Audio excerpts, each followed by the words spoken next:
Two networks, twice the power.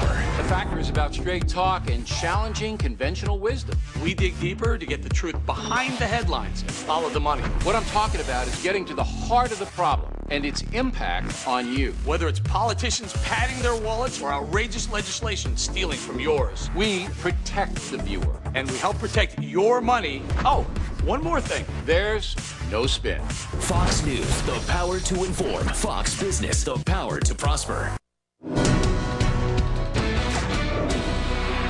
Today, the Supreme Court is looking at a case that means a lot to homeschoolers and to libertarians: the ability to sue vaccine makers. Let's tackle that and more with my friend Jay Sekulow, Chief Counsel of the American Center for Law and Justice. Jay, it's always a pleasure.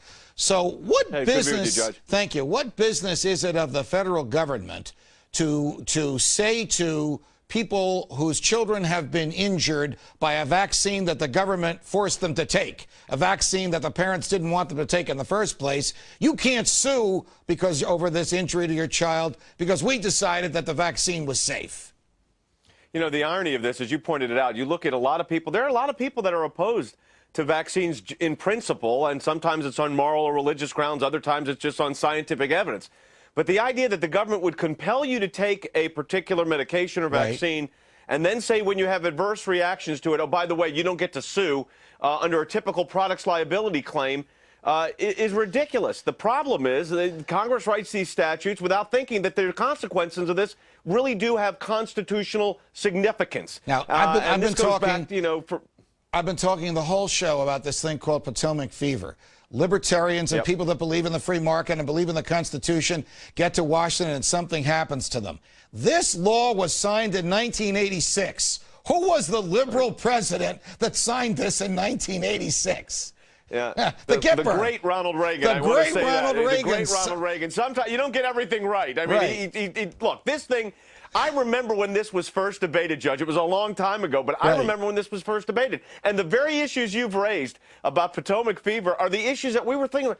These people that we put in that are the conservatives, why would they do something to compel me to do something against my will? It's not much different than this whole health care debate we've had with that individual mandate. Again, compelling me to do something against my will. Make for me, Washington right now. Make for me and for everybody listening to us the argument of the homeschoolers, the argument of the parents who believe that they know what's best for their children and the government can't force them to take a vaccine if they don't want it. Make that argument. You know, in the perfect world, you'd have a situation where you'd have 14th Amendment due process rights, substantive due process, the idea that I'm not going to be put forward on this or put through this.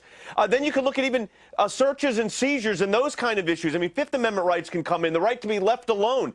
But how about the fundamental right of parents, constitutionally, to direct the upbringing of their children? The Supreme Court goes back, if you go back 120 years ago, a case involving that's called the Society of Sisters for Pierce. It's a very famous case. And they said, look, I mean, fundamentally, this is the parents' decision. But, you know, you look at the homeschooling situation, which, by the way, the law has been in most of the states very good now for the last decade. But it took 30 years of litigation, Judge, to get that law to respect these homeschooled kids and their parents. And now the schools, of course, the colleges and universities are dying to have these kids because they do so well academically. I think you're going to have a result here where the court, with a couple of liberals and a couple of conservatives, says the parents have the right to sue because the government forced the kids to take that vaccine. Jay, we'll come back. We'll come back when the court comes down with its decision. Thanks for joining us. We'll be right back. Oh, it may feel like everyone is against you some days, the government, the banks, whoever. But Glenn launched a 40-day, 40-night challenge on this program to inspire Americans to restore honor in their own lives. You heard about some of the amazing results on Friday when Glenn talked to an audience full of challenge takers. If you're still wondering if the challenge is for you, this may help you decide. Today marks 40 days and 40 nights until 828. Jesus fasted for 40 days and 40 nights. The Israelites wandered in the desert for 40 years. Noah reigned 40 days, 40 nights. It's good cleansing time. So I want to ask you to join me on something. Make a commitment to do these three things for the next 40 days and 40 nights. Change your life. First one on faith. Pray. Find your relationship with God. Pray on your knees every night. The second thing is hope. Hope comes from truth. You can't expect honesty from others if you don't give it to them yourself. Stop all lies for the next 40 days. And the third one is charity. Remember that it begins at home. Do something kind for every member of your family at least once a week. Let's use these next 40 days and nights to prepare ourselves to show people who we really are. I gave a 40-day challenge on the air 40 days ago today. My challenge to you today is to make a choice. Does America go forward and the American experience expands, or does the experiment fail with us? If you pledge to yourself that you will restore honor in your own life, we will leave freedom better than how we found it.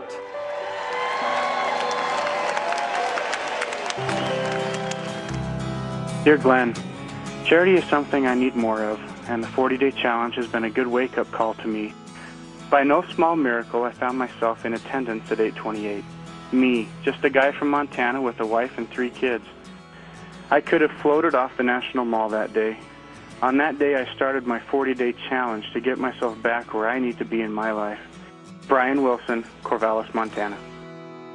My wife and very best friend in the world, I lost on August 16th after 39 years of marriage to breast cancer.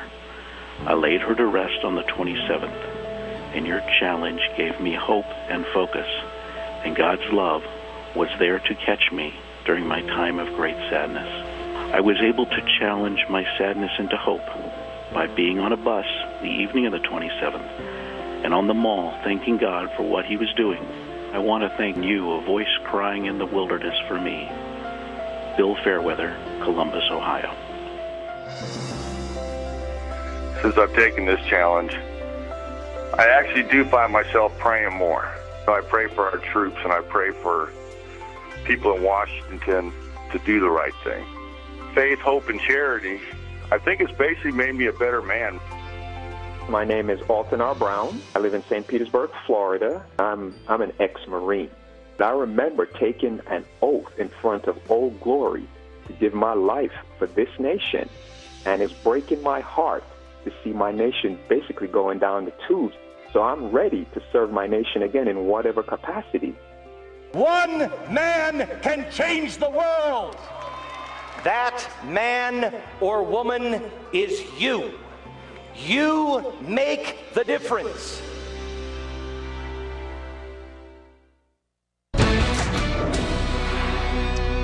People are fed up with big government, fed up with politicians in both parties who think the government can right any wrong, regulate any behavior, and tax any event.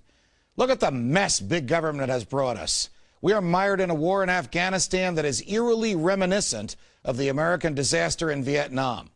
Since the economic collapse of 2008, the federal government has borrowed and spent $2 trillion. The government says that only 15 million adults are out of work, but the number is more likely to be over 30 million. And whatever that number is, it is nearly the same as we're out of work before the $2 trillion was spent. Our national debt is rapidly approaching $14 trillion. That's the money that the government has borrowed and not yet repaid.